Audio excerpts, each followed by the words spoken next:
Hi everyone, my name's Caleb Coles. I'm an Australian singer-songwriter, and lots of new and exciting things have been happening on the channel recently, so if you want more info on that, check out the thank you video I released a few days ago. And I also released a video called How the Pros Use Mic Technique, and it was a bit of a trial to see how people would enjoy me going into more detail about how professional singers do various things. In my reaction videos, I don't always have time to go into great detail, so if you want to hear more about how singers like Dimash and others do more technical aspects to their trade, let me know in the comments what you'd like to learn about. Maybe it's how the pros hold their breath or gain that kind of power or gain range or various kind of specific aspects. Let me know and I'm happy to make more content like that. So today, for the very first time, I'm going to be hearing The Love of Tired Swans. Now, I've not heard this song in any kind of way before, and I decided to get into it. I would look at the Arnau version because it was a fairly recent concert of his. So this is from Dimash's channel. So please go support Dimash and subscribe to his channel and watch this full concert. This video is a reaction, but it's not intended to replace the original video. So go do that. Well, why don't we get started? I looked up a translation of the lyrics before I watched this, so I knew what it was about. It seems to be a romantic song written by Igor. So yeah, let's get started. If you enjoy this video, make sure to subscribe. Я вам обещаю, пока будет востребовано мое творчество, я буду сочинять для этого замечательного певца и замечательного парня. Димаш, куда бегдем. Спасибо, So that's маэстро! Igor there, the Игорь songwriter. крутой!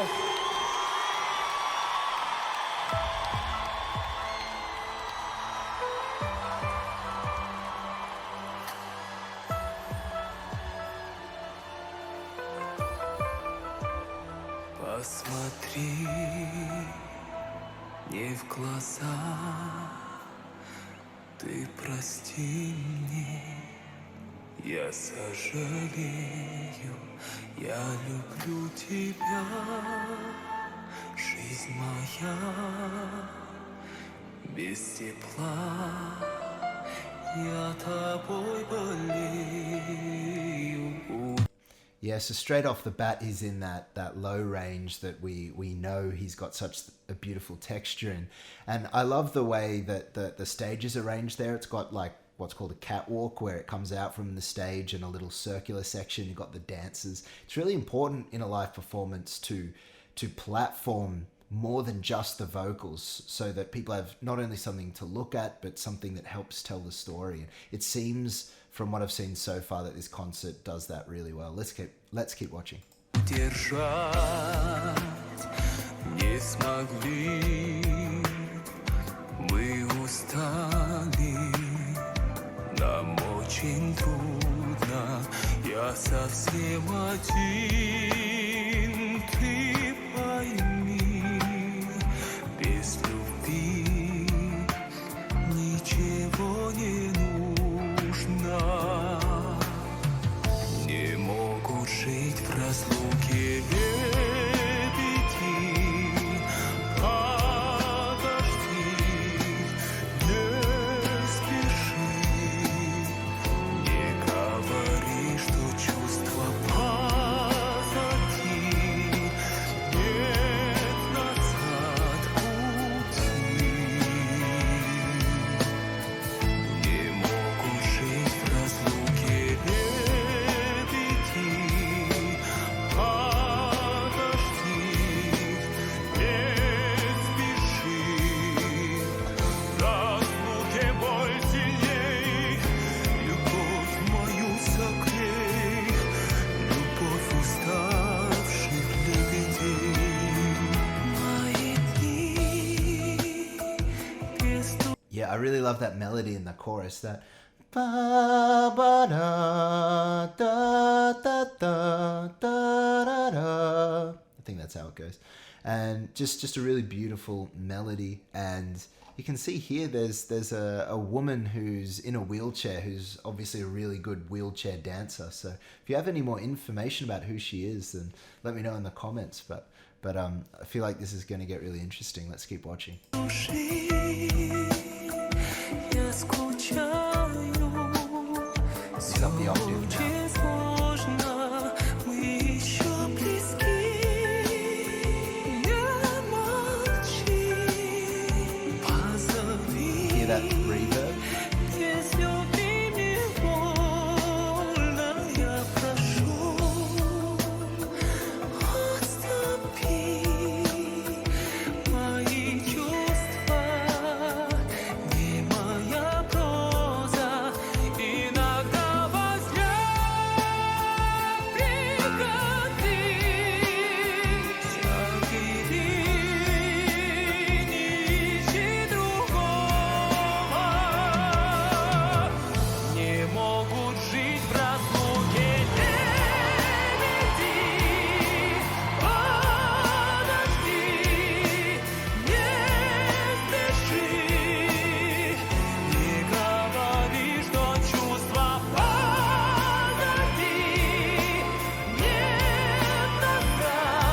Yeah, I love that operatic tone. I never get sick of hearing him do that. So it's obviously sounding fantastic. I loved how there was that delayed reverb and then the delays in that second verse. So that wasn't happening in the second verse. But then when Dimash would hold that note, the reverb it's called the tail of the reverb, which means the second part of it. It comes in after his note and it really swells in loudly. And then the delays do the same thing. And it just creates that sense of space. And it just highlights how important the tech team is in terms of supporting the singer. Because if you're a great singer, that's fine. But if you don't have a tech team that can make you shine and create the right space around your voice, then you won't get the optimal sound that the audience hears. So that was really cool. I love that little touch as well. Let's keep watching.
Любовь мою согрей, любовь уставших лебедей,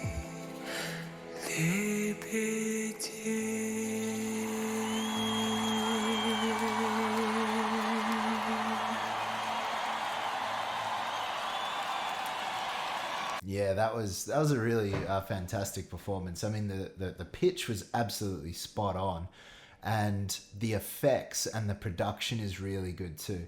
Now, I said earlier about how that needs to be hand in hand, and it's so true. I mean, if you think about it, what a microphone does is it takes the dry sound of your voice and projects it straight at someone. Now, back in the day, before microphones, you used to hear someone's voice not being the dry sound this far away being projected at you. You would hear the sound going out, hitting walls, hitting walls, doing all kinds of things, and then eventually reaching your ear, meaning that the way we actually hear sound is in a space. And microphones eliminate that because it projects the sound from this far away. And then, yes, the speakers are far away from you, but the thing is that the speakers direct the sound straight at you from that dry sound. Now, the reason I'm going into all this is that to sound like a powerful operatic singer, which he is, you need then reverbs and delays and effects put on the voice to make it sound natural again, because you're eliminating the natural sound from the microphone. So I love the sense of space around the song, the effects. That was really cool. Same with the dances. And they were telling this story. Now, I looked up the lyrics, the love of tide, Swans, this story about, I'm guessing it's written from the point of view of Igor, about a really long-term relationship. It seems to be, maybe he had a wandering eye for a moment, but then he's refocusing and coming back to his love and saying, no, actually, sorry, I made a mistake. Come back to me, that kind of thing. So it's clearly a very emotional song. Again, Dimash has this pattern to his songs where, not all of them, but a lot of them, he starts down the octave, sings the first verse and first chorus, then goes to the second verse, starts building with still a light tone, but up the octave. Then when he hits that second chorus, he goes into the full voice belt. Then often in the bridge of the song, he'll go into that high flageolet. I think he went up to it sounded like an E. My keyboard isn't working. I went to play it and it's not working, but it sounded just from my ear like it was an E. Let me know in the comments. if I'm wrong about that. And then in that final chorus again, he tends to even go even higher in his full voice, mixed voice, even singing like an extra harmony to really crank up that very final kind of thing. So I noticed that happened in this song, and I've noticed that happens in a lot of other songs, and it's a great way to build a song. You know, in pop music, it tends to just be like, you know, you just sing your verse, chorus, the same each time, and then maybe a few little harmonies are added and a few little touches to kind of build the song. But I love the fact that Dimash does that to build this beautiful arrangement. I just want to listen a little bit again to some of that belting at the end there. That was really, really great.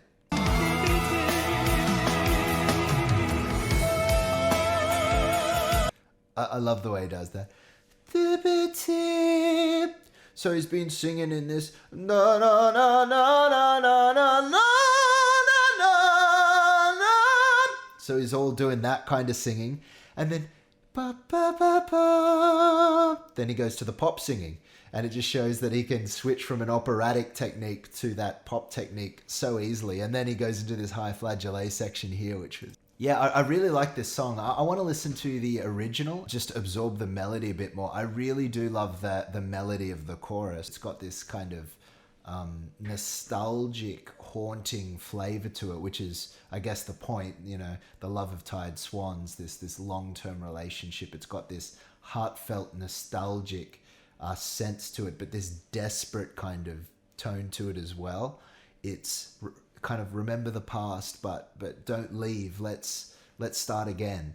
I really like that as well. I want to hear more from the Arnau performance, this kinetic voice performance. I know a bunch of people have asked for Ogni Pietra, I don't know how to say it, the one he did at the European Olympics. Apparently he does that at this concert as well. So let me know in the comments which song from this concert I should do next. I've also got a few other Dimash songs I've got on my list to do. And obviously any other artists, keep commenting and letting me know what you'd like to do there. So thanks again for watching. And like always, I look forward to seeing you all in the next video.